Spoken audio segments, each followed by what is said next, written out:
Halo, apa kabar? Senang sekali saya Imam Fawaid kembali hadir menyapa Anda dengan sejumlah informasi dari berbagai daerah di Jawa Timur. Selama 60 menit ke depan saya akan menemani Anda dengan sejumlah berita yang sudah disiapkan tim redaksi, di antaranya.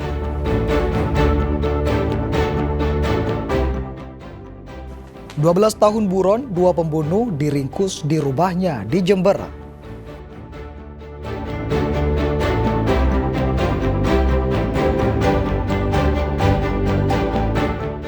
Ratusan hektar sawah di Lamongan terendam banjir.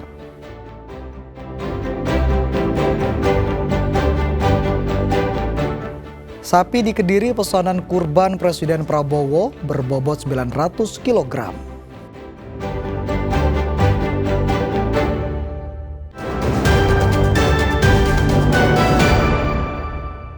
Dua pelaku pembunuhan sadis dibekuk polisi di rumahnya di Jember. Mereka diringkus saat baru saja pulang usai 12 tahun buron karena kabur ke Malaysia. Penangkapan terhadap salah satu pelaku diwarnai isak tangis keluarganya.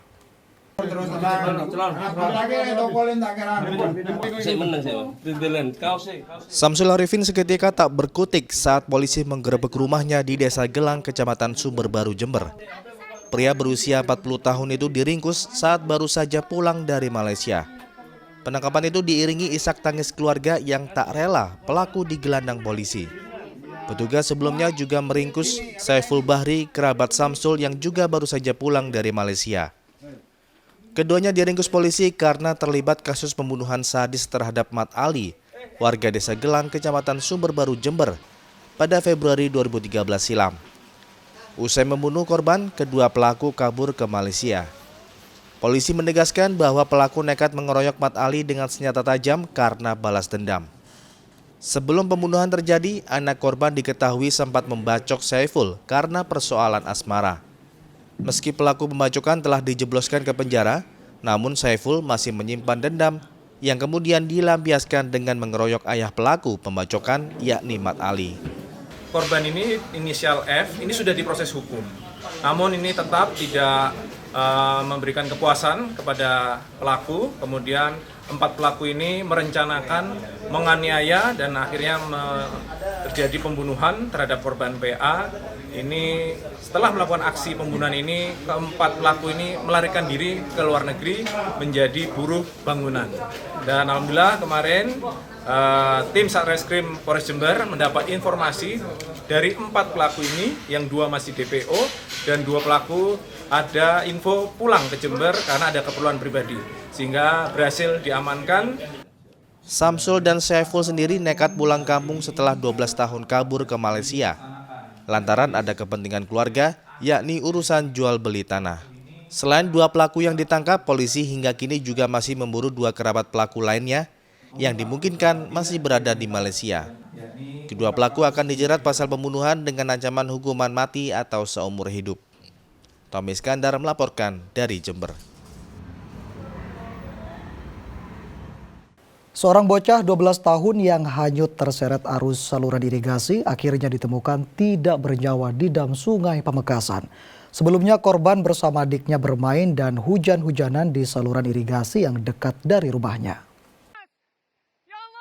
Hoiri berusia 12 tahun, korban akhirnya ditemukan tidak bernyawa di dam sungai Desa Klampar yang berjarak 1,5 km dari korban pertama kali hanyut. Sebelumnya korban bersama adiknya Abdullah berusia 8 tahun pada hari Selasa pamit kepada orang tuanya untuk bermain dan hujan-hujanan di saluran irigasi di dekat rumahnya di Desa Pasanggar, Kecamatan Pegantenan, Pamekasan. Namun tiba-tiba korban bersama adiknya terseret arus saluran irigasi hingga ke dam sungai. Warga yang melihat kejadian itu berupaya menolong.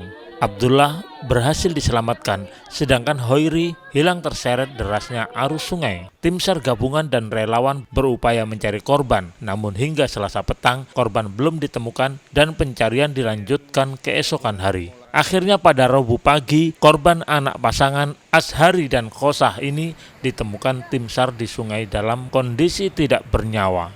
Usai pemeriksaan dan visum, jenazah korban langsung dibawa ke rumah duka. Fatur Rosi melaporkan dari Pamekasan. Berhati-hatilah saat berkendara, diduga tak mampu mengendalikan kecepatan kendaraan saat melaju di jalan raya. Seorang pemotor tewas usai menabrak bagian belakang truk. Kerasnya benturan membuat korban terlempar dengan kondisi motor rusak parah.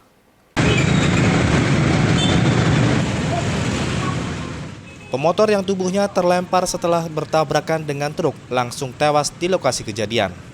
Menurut beberapa saksi mata, diduga korban tak memperhatikan rambu kerucut yang telah dipasang sejauh 10 meter dari lokasi truk berhenti. Kejadian berawal, truk mengalami patah as roda belakang dengan posisi di tengah jalan sedang melakukan perbaikan. Tak lama kemudian terdengar suara tabrakan keras dari belakang truk. Seketika ia melihat seorang pengendara pria terjatuh di samping truk dengan luka serius dan motornya rusak parah.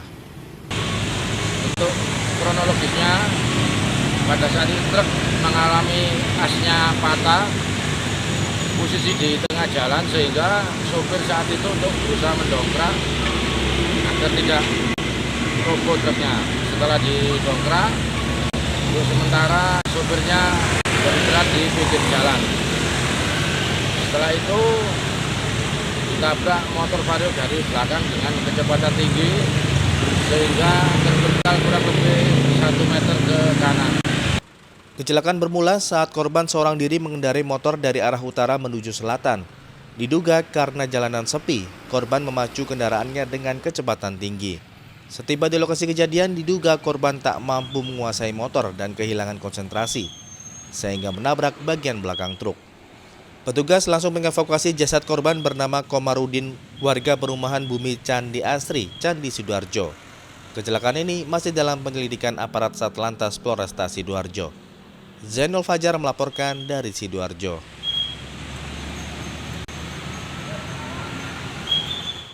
Ratusan hektar sawah di Lamongan terendam banjir. Informasi selengkapnya akan kami hadirkan untuk Anda sesaat lagi.